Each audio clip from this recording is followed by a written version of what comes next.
Bismillahirrahmanirrahim. Bismillahirrahmanirrahim. Assalamualaikum warahmatullahi wabarakatuh. Alhamdulillahirabbil alamin.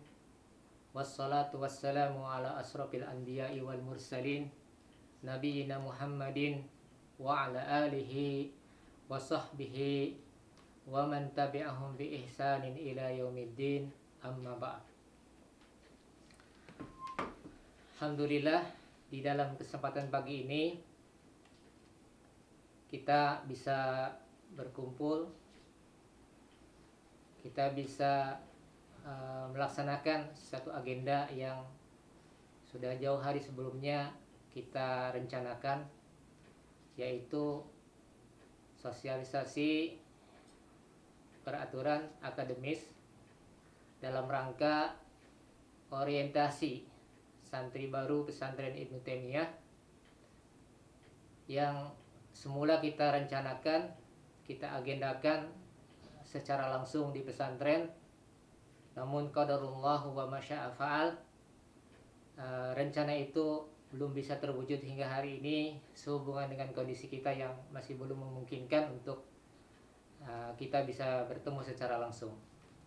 Namun mudah-mudahan pertemuan kali ini meskipun secara online tidak menghilangkan esensi dari apa yang akan disampaikan dan apa yang akan diambil manfaatnya oleh santri-santri kita, yakni mengetahui secara lebih detail tentang bagaimana belajar di pesantren, khususnya pesantren Ibnu Taimiyah, yang tentunya di sana ada beberapa ketentuan atau aturan yang harus dipahami dan dicamkan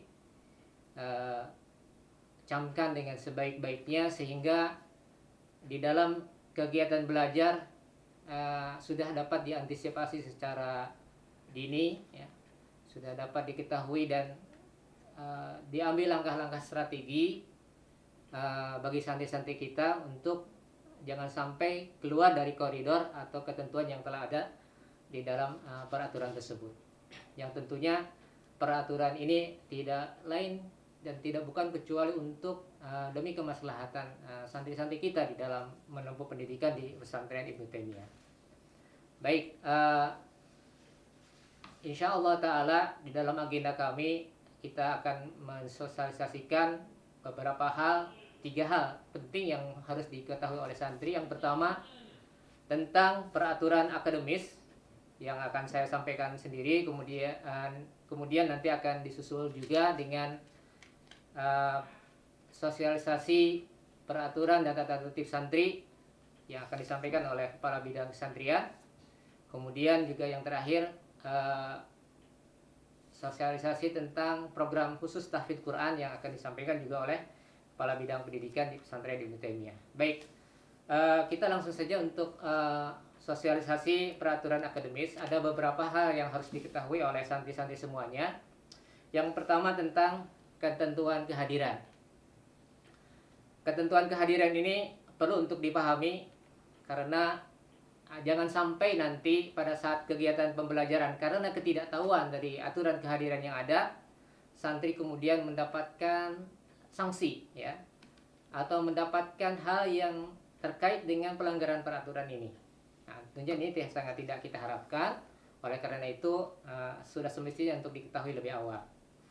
Baik, yang pertama tentang ketentuan kehadiran, bahwa setiap santri harus hadir pada seluruh kegiatan pendidikan di pesantren, kegiatan belajar tatap muka, baik itu di kelas ataupun di luar kelas, ya, seperti misalnya dalam kegiatan praktikum misalnya, ya. Yang diselenggarakan di luar kelas itu termasuk bagian dari pembelajaran. Kemudian yang kedua, madrasah menolerir ketidakhadiran santri tanpa alasan atau ketidakhadiran karena alfa, tidak ada pemberitahuan apa-apa, ya. Itu maksimal 5% dari seluruh jam mata pelajaran per semesternya. Jadi kami mentolerir 5% dari seluruh jam mata pelajaran. Kita untuk di jenjang Madrasah Sanawiyah ada kurang lebih 16 mata pelajaran ya, yang dibagi ke dalam 8 jam tatap muka setiap harinya. Nah, ini keseluruhan dari 16 jam mata pelajaran ini tidak boleh santri tidak hadir atau alfa lebih dari 5%. Nanti untuk simulasinya seperti apa bisa dilihat di buku materi atau modul yang nanti akan kami sertakan. Kemudian yang ketiga, madrasah menolerir ketidakhadiran santri tanpa alasan maksimal 25% dari setiap mata pelajaran. Ini kalau yang tadi keseluruhan mata pelajaran, kalau yang ini per mata pelajaran, tidak lebih dari 25%. Mengapa perlu dibedakan antara keseluruhan pelajaran dengan per mata pelajaran? Ini karena untuk menghindari ada santri-santri tertentu yang pada pelajaran-pelajaran tertentu dia senang untuk tidak hadir. Ya, pelajaran yang lainnya oke, dia hadir misalnya. Tetapi ada pelajaran-pelajaran tertentu yang mungkin dia tidak suka, ya, dia selalu tidak hadir atau dengan alasan apapun ketidakhadiran, baik karena alasan izin ataupun alasan sakit. Kemudian yang keempat, madrasah menolerir, memberikan toleransi ketidakhadiran santri karena alasan izin atau sakit, ya, maksimal 30%. Jadi ada santri mungkin yang tidak hadir karena izin, tidak hadir karena sakit, ya, ini kita tidak tahu. Mungkin karena izinnya ada suatu kepentingan, mungkin juga karena sakitnya betul-betul sakit. Namun ada sakit yang di luar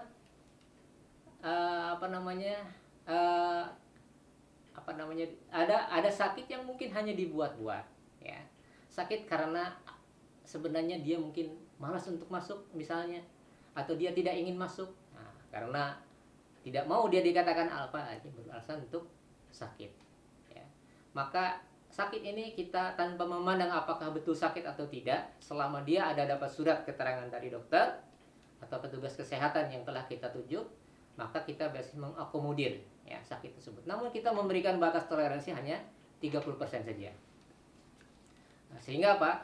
Agar santri dan juga wali santrinya untuk tidak bermudah-mudah, ya, di dalam izin karena tidak hadir karena izin ataupun sengaja dengan berpura-pura atau beralasan karena sakit. Nah, kemudian berikutnya, satuan pendidikan atau madrasah menerbitkan secara selebaran, ya, memberikan edaran tentang batas ketentuan ketidakhadiran ini, ya, supaya menjadi pengingat, ya, bagi setiap santri yang nanti akan ditempelkan atau diumumkan di setiap ruang-ruang strategis, ya, terutama ruang kelas, sehingga menjadi pengingat santri tentang ketentuan kehadiran ini, ya. Kemudian ke-6, santri dapat mengajukan cuti selama 1 tahun pengajaran, ya, dengan mengajukan alasan tertentu yang dapat diterima. Sesungguhnya tentang ketentuan cuti ini dalam istilah sekolah atau madrasah tidak ada istilah cuti, ya. Kalau cuti itu adanya di perguruan tinggi, mungkin ya ada, ya, cuti akademis. Tetapi kalau cuti kerja atau bagi seorang pegawai misalnya, tapi bagi seorang pelajar tidak ada istilah cuti. Namun kita memberikan istilah cuti ini untuk antisipasi karena memang ada kasus misalnya tidak bisa melanjutkan karena satu hal, karena sakit yang mungkin sakitnya butuh perawatan yang intensif dan memakan lebih dari 30% dari ketidakhadiran. Nah, ini kan supaya tidak terkena dengan ketentuan lebih dari 30%, maka sebaiknya dia mengambil cuti. Nanti ketentuan cuti ini kita akan konversikan seperti hanya dia berhenti sementara di tahun tersebut. Artinya dengan konsekuensi di tahun depan dia harus mengulang kembali pada kelas yang sama. Dan ini statusnya bukan tidak naik, tapi karena berhenti, ya, berhenti karena suatu hal. Kemudian berikutnya saya gambarkan bagaimana simulasi ketidakhadiran tersebut. Tadi dikatakan bahwa madrasah memberikan toleransi 5% dari seluruh mata pelajaran, ya, dari seluruh jam pelajaran selama 1 semester. total seluruh jam pelajaran ini, kalau kita dalam satu hari itu ada 8 jam pelajaran. Maka dalam satu pekan itu totalnya adalah 48 jam pelajaran. Maka berarti di dalam satu bulan, ya, tinggal dikalikan 4, berarti dalam satu semester kurang lebih masa efektif belajar itu adalah 5 bulan, ya, karena satu bulan berikutnya adalah masa-masa ujian dan liburan. Maka kalau kita hitung secara keseluruhan total jam mata pelajaran, total jam pelajaran dalam satu semester kurang lebih ada 960 jam pelajaran. Ini kalau kita hitung 5% dari total jam pelajaran tersebut adalah sebesar 48 jam pelajaran. Atau kalau kita konversikan ke dalam hitungan hari, berarti ada 6 hari belajar dia meninggalkan kegiatan belajar. 6 hari tanpa keterangan atau 48 jam pelajaran secara keseluruhan, pelajaran apapun, ya.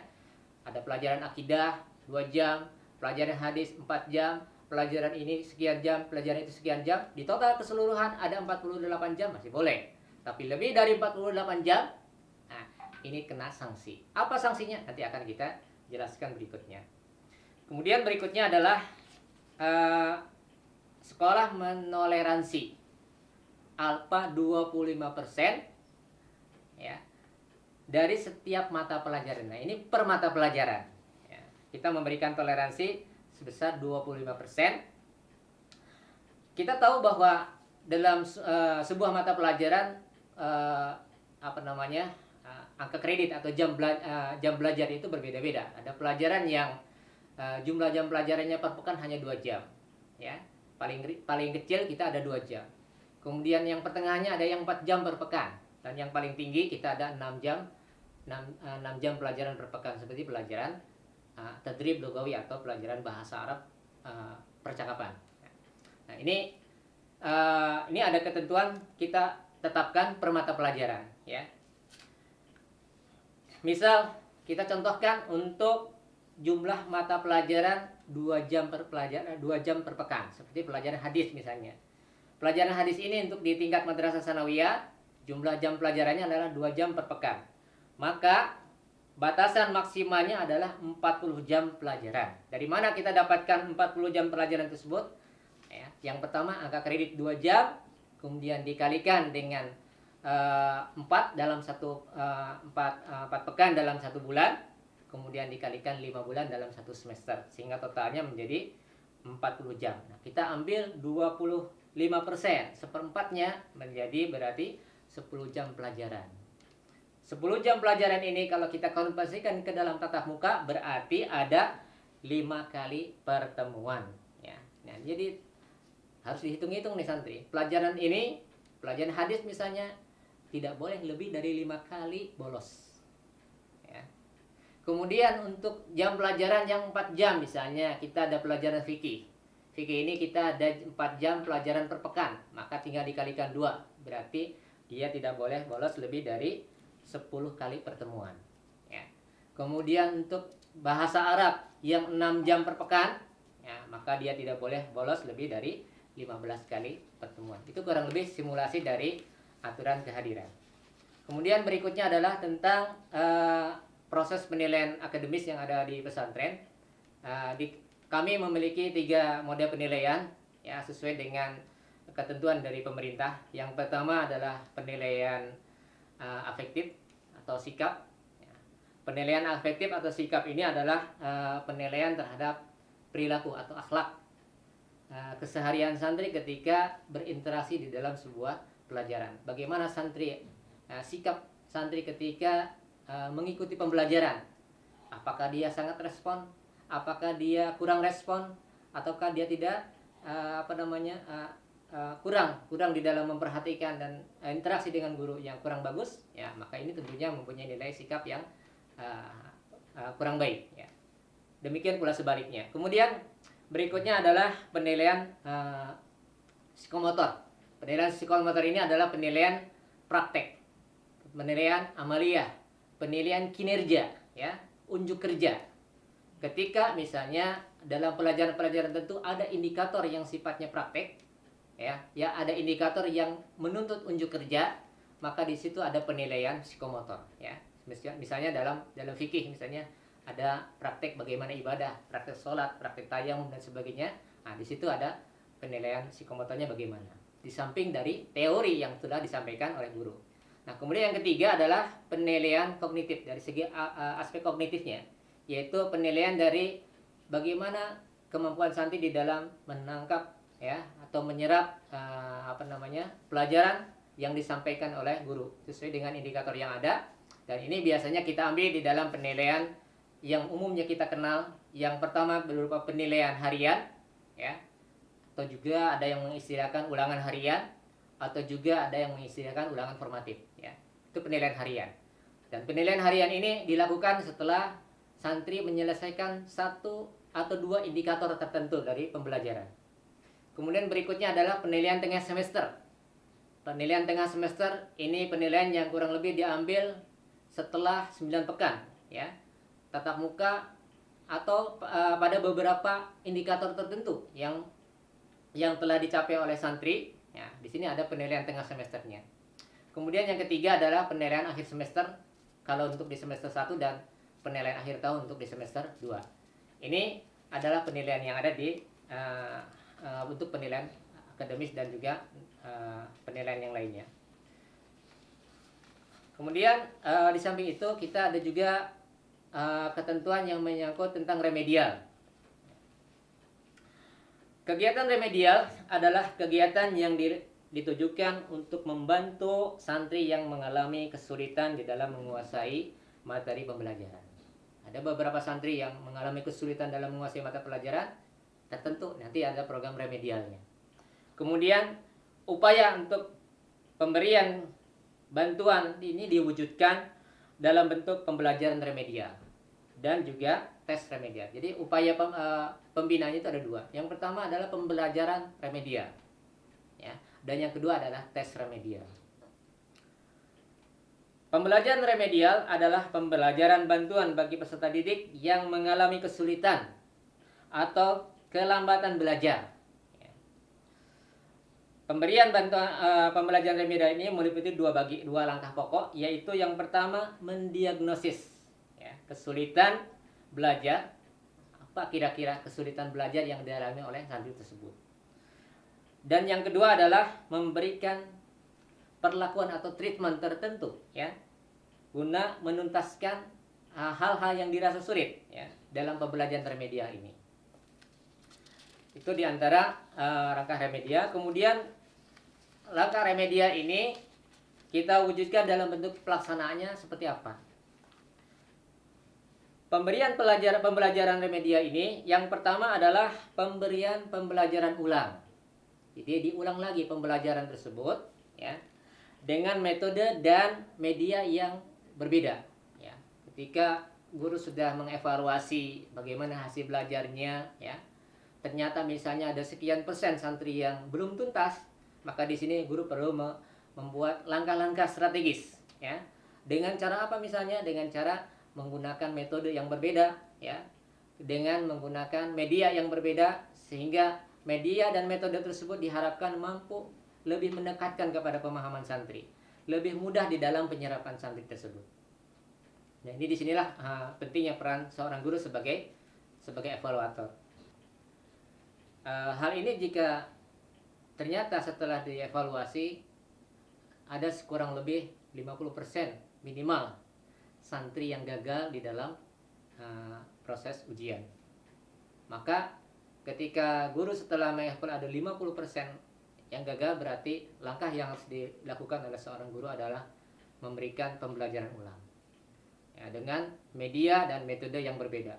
Sehingga mungkin diharapkan dengan media dan metode yang berbeda ini akan lebih mendekatkan kepada pemahaman santri, lebih mudah di dalam penyerapan materi bagi santri tersebut. Kemudian yang kedua, pemberian bimbingan secara khusus. Langkah seperti ini dilakukan apabila jumlah santri yang gagal kurang dari 20%. Ya, kalau misalnya kita ada 32 santri di kelas itu atau di rombel tersebut, maka kurang lebih sekitar ada 6 orang. Ada 6 orang santri yang gagal. Maka ke 6 orang ini diberikan bimbingan secara khusus. Ya. Dibimbing letak kesulitannya di mana. Ya. Kesulitan yang dia gagal di mana, itu diberikan bimbingan khusus. Nah, kemudian setelah proses bimbingan tersebut baru diadakan tes remedial. Kemudian yang ketiga adalah ketika angka kegagalan ada di antara 20-50%. Jumlahnya agak lumayan banyak, tetapi tidak sebanyak yang pertama tadi. Ya, maka langkah yang ditempuh adalah dengan memberikan tugas-tugas terstruktur, ya. Tugas-tugas kelompok, ya, jika jumlahnya antara 20 sampai 25 sampai 50. Nah, ini sebagai upaya, ya, langkah-langkah real di dalam proses remedial.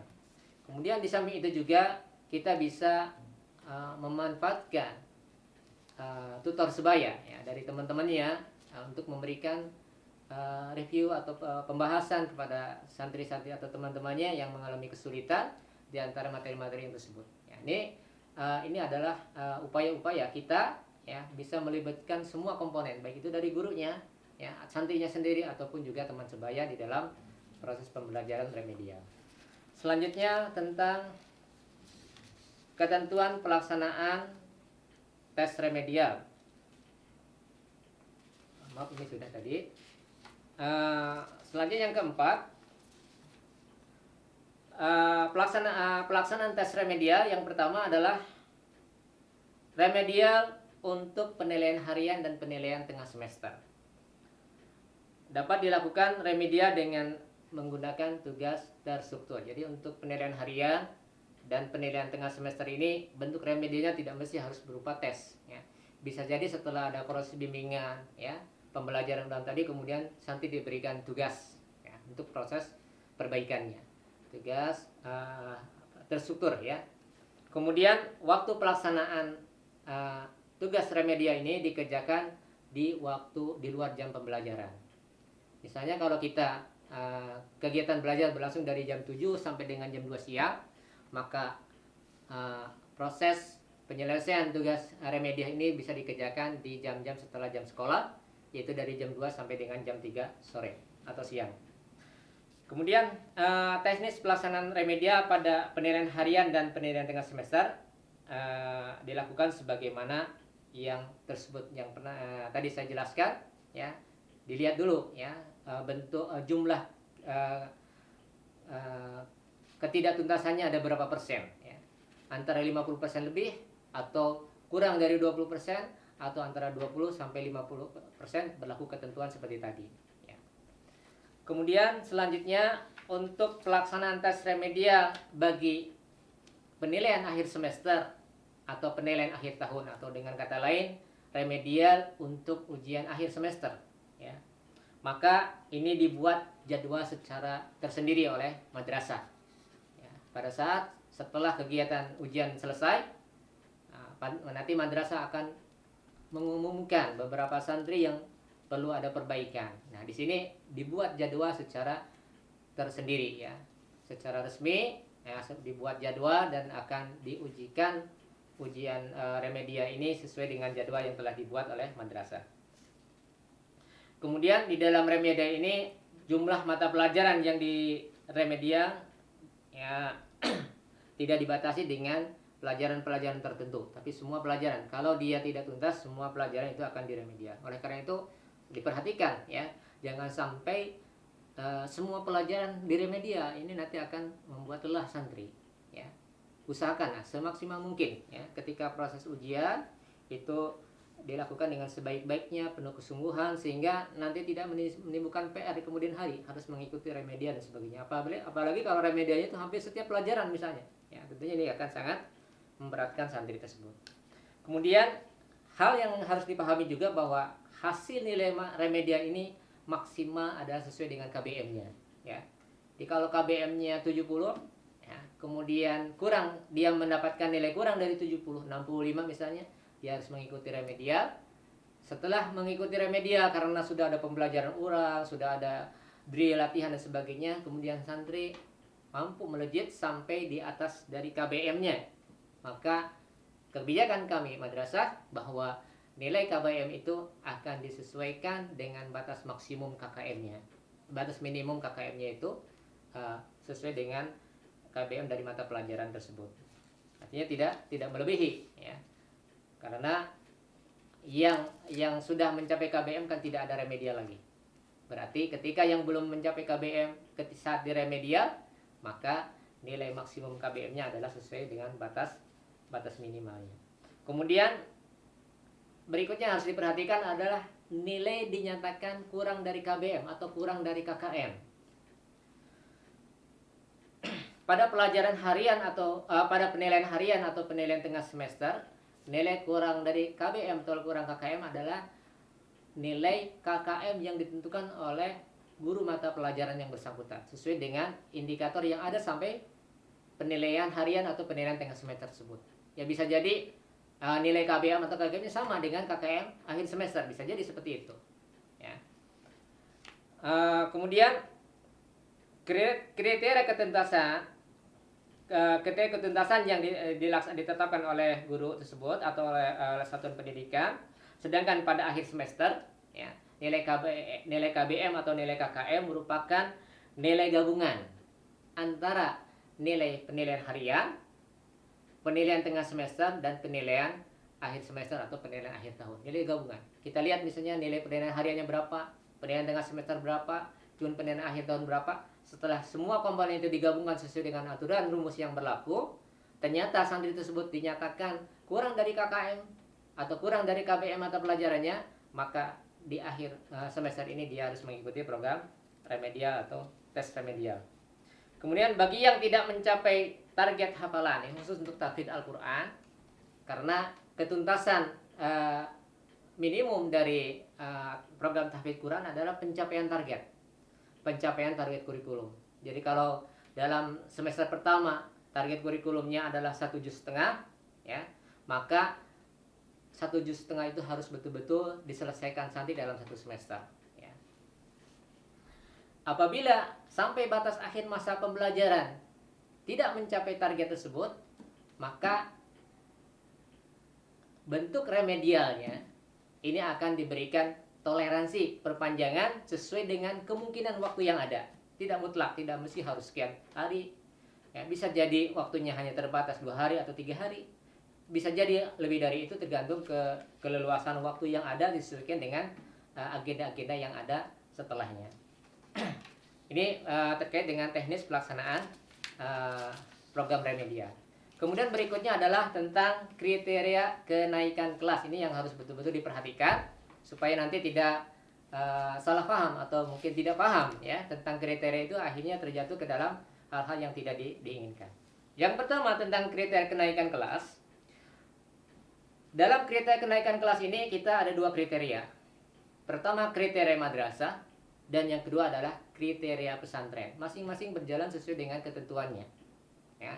Meskipun dalam proses pembelajarannya kita menganut asas satu pembelajaran, tetapi berlaku 2 ketentuan. Baik, yang pertama adalah kenaikan kelas, ya, pada tingkat madrasah atau sesuai dengan ketentuan madrasah. Ketentuan madrasah ini berarti mengacu kepada ketentuan umum yang dikeluarkan oleh Kementerian Agama. Dalam hal ini kita sebagai indukan organisasi, indukan sekolah kita adalah dari Kementerian Agama. Pada umumnya kita mengadopsi ketentuan kriteria kenaikan kelas sesuai dengan ketentuan yang berlaku secara umum di madrasah. Yang pertama, telah menyelesaikan seluruh program pembelajaran dalam 1 semester. Menyelesaikan seluruh program pembelajaran dalam 1 semester pada tahun pembelajaran yang berjalan. Jadi program pembelajaran dalam 1 semester ini semua tuntas, semua diselesaikan. Tidak ada satu pelajaran pun yang tidak diikuti, ya. Baik itu tidak mengikuti ujian, ya. Ya, kalau tidak mengikuti ujian nanti akan berimbas kepada nilai. Tentunya dia tidak mempunyai nilai dan tidak mungkin ada remedial. Kenapa? Karena dia tidak mengikuti ujian, ya. Kemudian yang kedua, mencapai tingkat kompetensi yang dipersyaratkan minimal sesuai dengan kriteria ketuntasan belajar minimal. Nah, di sini ketuntasannya tidak lebih dari 3 mata pelajaran di bawah KBM atau di bawah KKM. Jadi tidak lebih dari 3. maksimal 3 mata pelajaran yang di bawah KKM. Lebih dari 3, maka secara aturan umum yang berlaku di madrasah dinyatakan anak itu harus mengulang, ya. Kemudian berikutnya, nilai ekstrakurikuler pendidikan kepramukaan minimal baik, ya. Kemudian berikutnya adalah kehadiran santri memenuhi ketentuan kehadiran sebagaimana disebutkan di dalam bab 1 pasal 2, yaitu tentang kehadiran. Yang tadi saya bahas tentang ketentuan kehadiran, ini kaitannya dengan proses kenaikan kelas sebagai syarat untuk kenaikan kelas. Oleh karena itu tolong diperhatikan, jangan sampai melebihi batas ketentuan yang mengakibatkan siswa tersebut harus mengulang karena faktor kehadiran. Selanjutnya adalah deskripsi sikap sekurang-kurangnya minimal baik. Nah, ini jangan sampai misalnya dia nilai akademisnya bagus, nilai aspek kognitifnya bagus, ya. Kemudian nilai psikomotornya Masya Allah bagus, ya. Tetapi ada satu, sikap interaksi dalam proses pembelajaran dengan guru, ya tidak baik. Ya, nah ini bisa berakibat fatal. Bisa saja nilai sikapnya tidak mencapai angka baik, ya, cukup atau kurang bahkan masalahnya. Nah, ini juga akan berimbas kepada ketidaktuntasan atau ketidaknaikan santri tersebut. Kemudian berikutnya adalah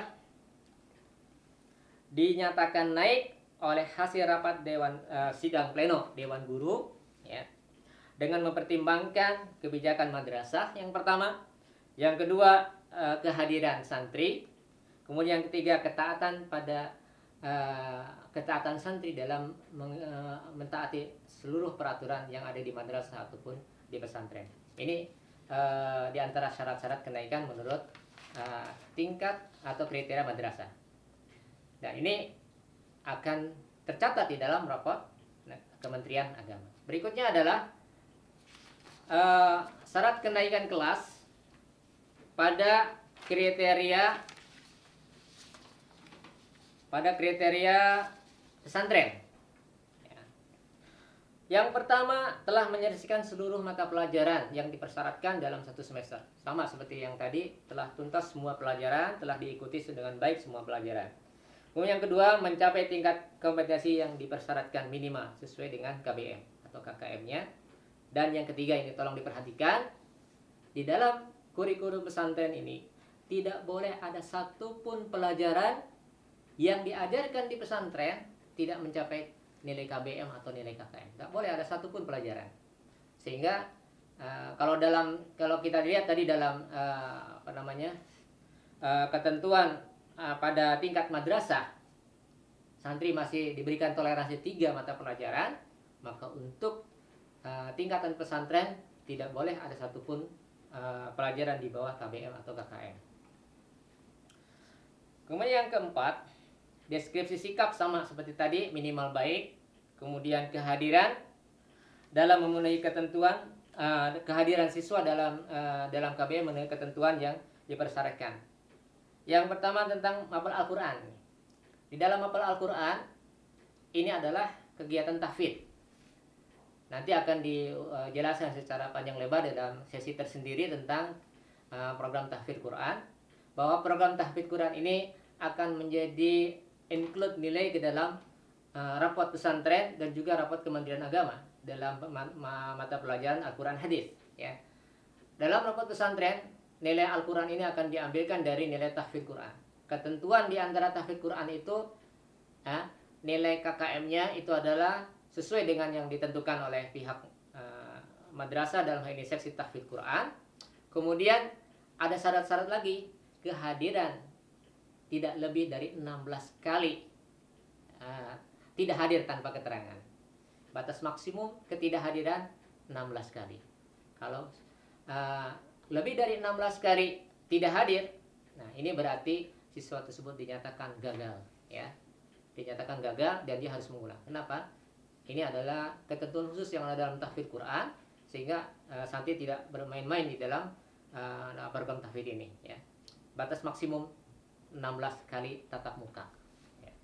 Kemudian berikutnya mapel selain Al-Quran memenuhi ketentuan kehadiran sebagaimana ketentuan bab 1 pasal 2 yang tadi saya sebutkan tentang batasan kehadiran sekian persen ya dari setiap tatap muka yang ada di setiap pelajarannya. Itu tentang kriteria kenaikan kelas. Kemudian yang keempat,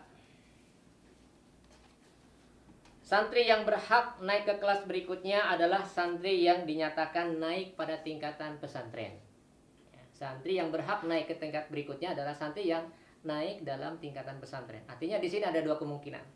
Yang pertama, santri naik pesantren tetapi tidak naik Kementerian Agama. Ini tidak mungkin, jarang terjadi. Biasanya kalau naik pesantren, Kementerian Agamanya naik karena pesantren standarnya lebih ketat, ya, lebih tinggi standarnya, sehingga rata-rata ketika santri naik di tingkat pesantren maka pada tingkat madrasah dia otomatis naik. Berbeda halnya dengan santri yang naik pada tingkatan madrasah, belum tentu di tingkat pesantren dia naik. Contoh misalnya, semua pelajaran bagus, tetapi ada pelajaran tahfidz Quran, dia gagal. Kenapa gagalnya? Gara-gara banyak bolos, ya. Sehingga dia dinyatakan tidak berhak mendapatkan nilai. Ketika dia tidak berhak mendapatkan nilai sebagai sebuah sanksi ketidakhadiran yang kita perketat, maka santri tersebut otomatis dinyatakan gagal, alias dia harus mengulang di kelas yang sama di tahun depan. Nah, ketika dia harus mengulang di kelas yang sama tahun depan atau tidak naik kelas, berarti dia rapot pesantrennya tidak naik. Meskipun rapot Kementerian Agama naik, ya, dia tidak bisa melanjutkan pendidikan ke jenjang kelas berikutnya di pesantren. Ya. Jadi mau tidak mau dia kalau mau masih tetap lanjut di pesantren, dia harus mengulang pembelajaran. Kecuali kalau memutuskan saya tidak melanjutkan di pesantren. Itu sesuai dengan kriteria kenaikan yang ada di madrasah. Ya. Kemudian yang kedua, kriteria santri yang dari segi tingkatan pesantren juga gagal, ya, ditambah juga dengan Kementerian Agama gagal. Contoh misalnya, ya, alfanya, tingkat ketuntasannya, ya, ada 4 mata pelajaran yang tidak tuntas. Otomatis kalau 4 pelajaran tidak tuntas ini, baik dari segi rapat negara ataupun rapat pesantren, pasti sama-sama tidak naik. Maka dalam kondisi seperti ini, santri tidak bisa melanjutkan pendidikan di jenjang kelas berikutnya di pesantren, dan juga di jenjang berikutnya di sekolah lain ataupun di madrasah lain ataupun di pesantren lain sesuai dengan ketentuan yang ada di Kementerian Agama, di rapat Kementerian Agama, yaitu dia tetap harus mengulang di kelas yang sama. Kemudian santri yang dinyatakan tinggal kelas pada rapat negara tetap berada di kelas tersebut atau tinggal kelas. Itu sudah saya jelaskan. Baik, berikutnya adalah ketuntasan belajar minimal atau KBM, atau yang dulu kita kenal dengan istilah KKM. Kriteria ketuntasan minimal. Ketuntasan yang dimaksud pada kriteria kenaikan kelas adalah ketuntasan dalam kurun waktu 1 tahun pembelajaran. Ya. Apabila ada mata pelajaran yang tidak mencapai KBM atau KKM pada semester ganjil atau genap, maka nilai ketuntasan dari mata pelajaran tersebut dihitung berdasarkan rata-rata dari nilai tersebut di semester ganjil dan semester genap. Ya. Sebagai contoh misalnya mata pelajaran bahasa Inggris untuk kelas 8 dengan KBM misalnya 60, kemudian si A atau santri A mendapatkan mendapatkan nilai 56 pada semester ganjil dan nilai 70 pada semester genap, maka rata-rata nilai santri tersebut dalam 1 tahun pembelajaran adalah 63, yaitu 56 ditambah 70 kemudian dibagi 2 atau rata-ratanya. Maka dengan KBM 60, santri tersebut dinyatakan telah tuntas. Ini jadi di sini nilai KKM akhir tahun di dalam penghitungan syarat kenaikan kelas ini adalah nilai rata-rata dari semester ganjil dan semester genap. Jadi jangan hanya berpatokan kepada semester genap saja, tetapi harus diperhatikan nilai dia di semester ganjil berapa. Ya, disinilah pentingnya kesungguhan santri tersebut, baik di semester ganjil ataupun di semester genap. Mereka sama-sama harus punya perhatian, ya, harus punya kesungguhan dan keseriusan belajar baik di semester ganjil ataupun semester genap.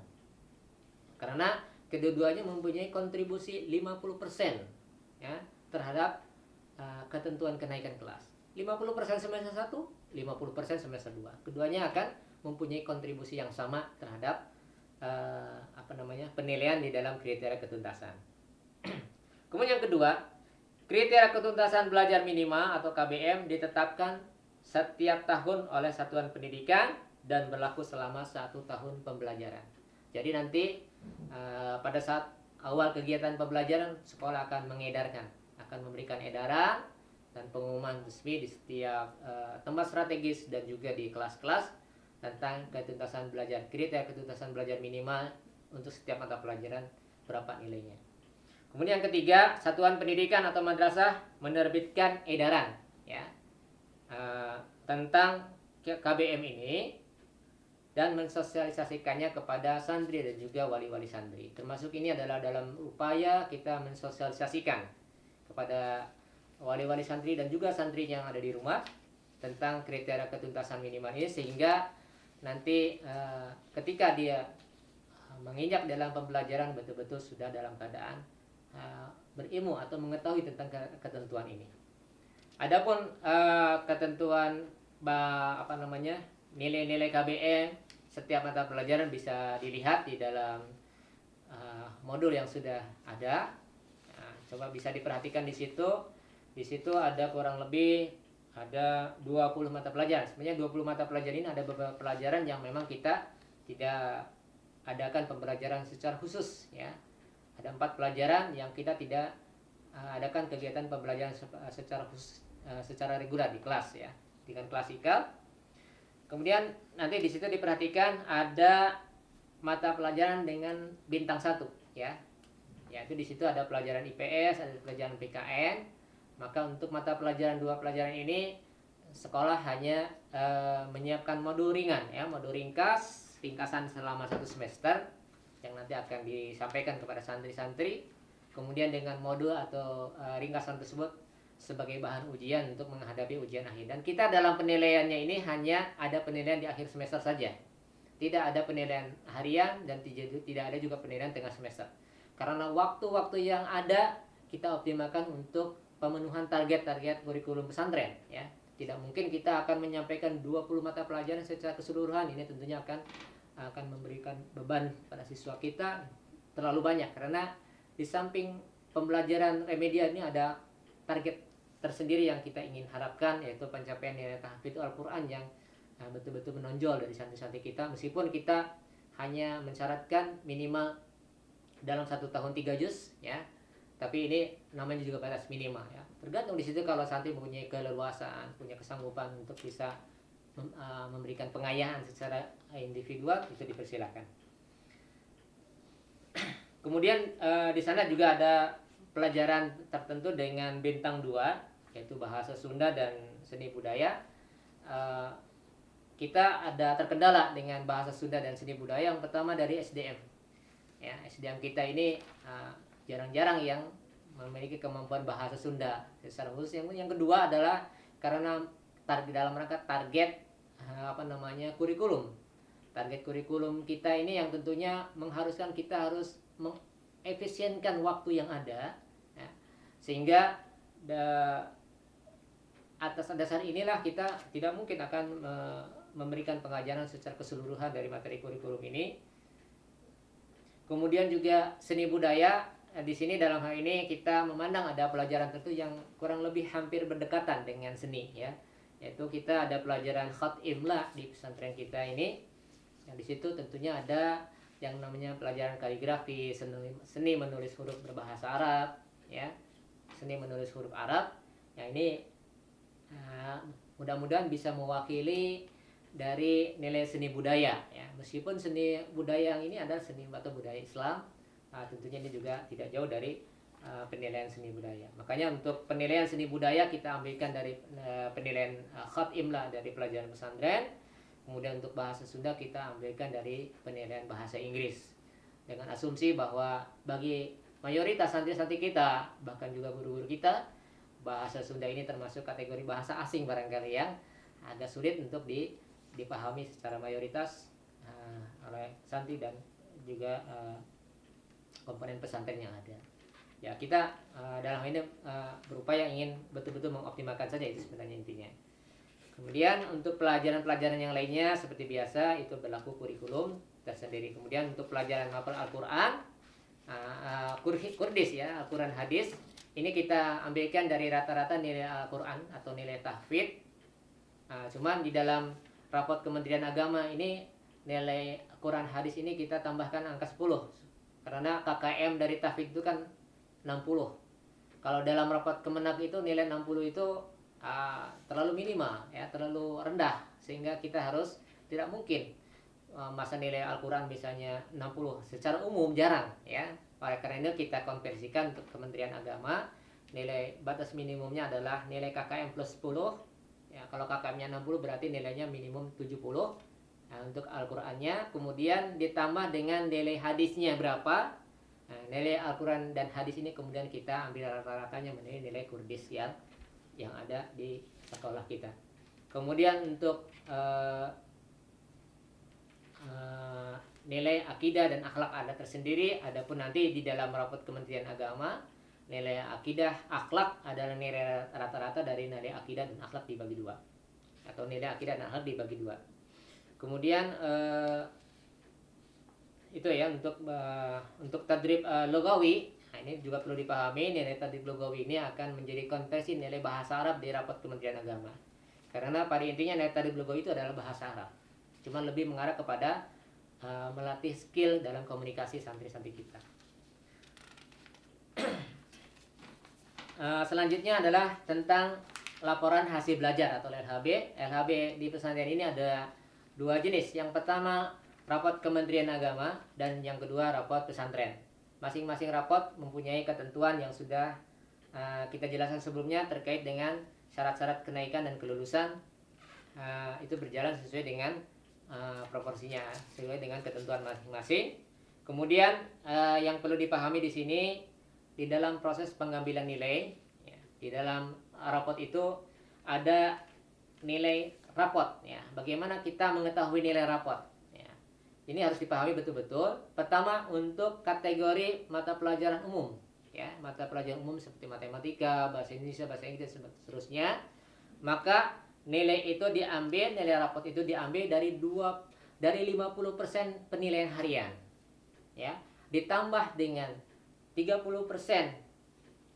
ditambah 25% penilaian tengah semester, dan ditambah dengan 25% penilaian akhir semester atau akhir tahun. Jadi untuk mata pelajaran umum komposisi penilaian harian itu tinggi ya. Oleh karena itu jangan sampai untuk mata pelajaran umum nilai hariannya jatuh. Kenapa nilai harian kita tinggikan? Karena untuk mata pelajaran umum ini kita menggunakan standar, dalam ujian akhirnya kita menggunakan standar soal dari Kementerian Agama ya. Dalam hal ini tentunya yang punya kepentingan, yang tahu persis bagaimana peserta didik itu pencapaian target yang realnya dari kurikulum kita adalah guru yang bersangkutan. Sehingga ketika kita menggunakan alat ukur yang dari Kementerian Agama ya, maka ini mungkin akan dirasa berat ya, sehingga yang lebih tahu adalah guru. Maka disinilah peran nilai harian ini kita tingkatkan, dan itu memang secara umum pada kurikulum nasional penilaian proses itu lebih tinggi daripada penilaian hanya sesaat ya, artinya hanya di akhir tahun saja.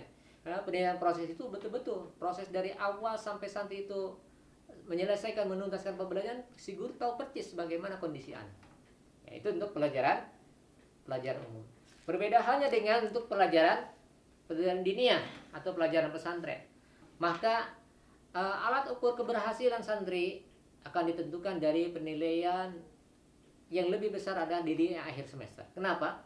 Karena penilaian akhir semester itu adalah kumpulan dari target-target yang sudah dikuasai santri di fase-fase sebelumnya. Oleh karena itu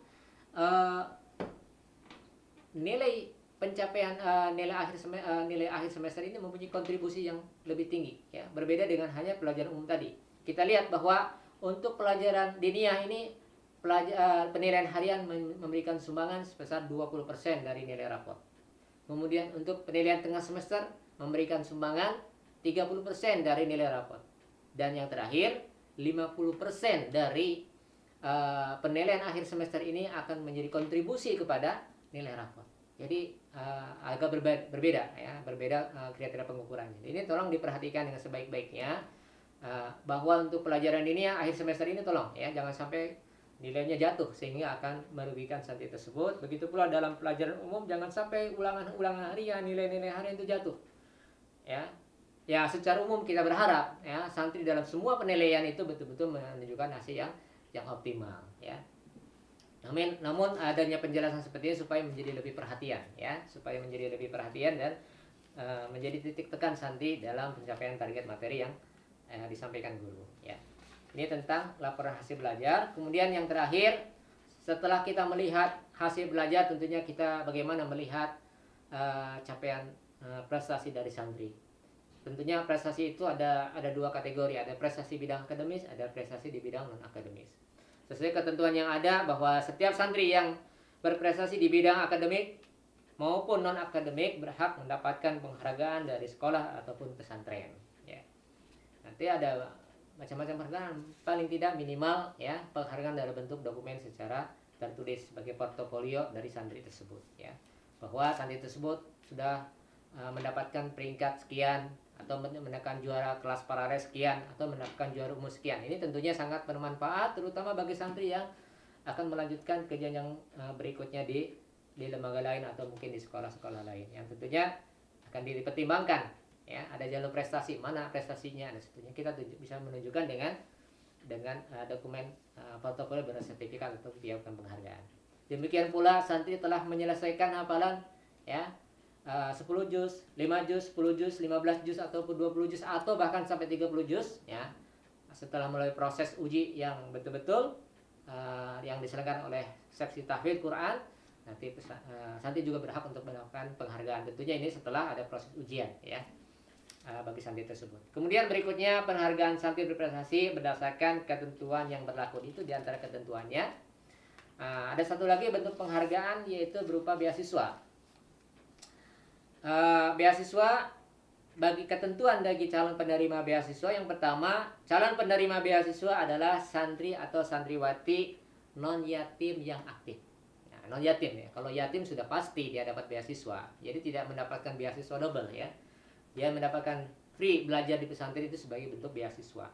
Nah, ini untuk non yatim yang aktif berhak mendapatkan beasiswa kalau memenuhi ketentuan. Yang ketentuan yang kedua, calon penerima beasiswa adalah santriwan atau santriwati ya, MTS lulusan MI Ibnu Taimiyah atau santriwan santriwati MA lulusan MTS Ibnu Taimiyah. Nah, ini dari alumni kita yang dari MI melanjutkan ke MTS.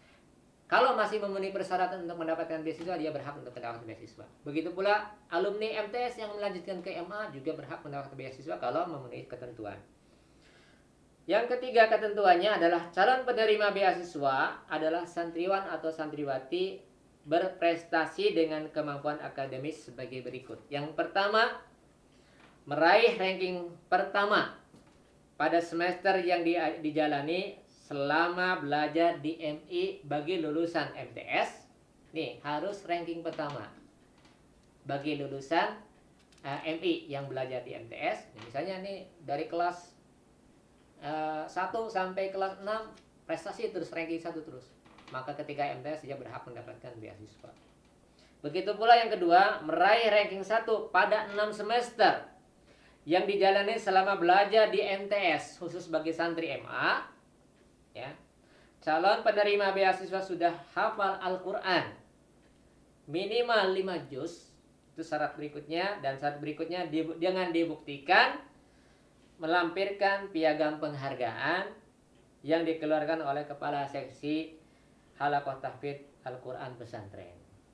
Jadi pertama harus ranking 1, yang kedua mencapai hafalan minimal 5 juz yang dibuktikan dengan piagam atau surat keterangan dari seksi tahfidz Quran pesantren. Ya, ini silakan nanti diajukan ya untuk mendapatkan beasiswa. Yang keempat, calon penerima beasiswa tidak terlibat kasus pelanggaran berat dengan melampirkan surat rekomendasi dari bidang kesantrian bahwa santri yang bersangkutan tidak punya catatan pelanggaran pada bidang kesantrian di pesantren Ibnu Taimiyah. Ya. Kemudian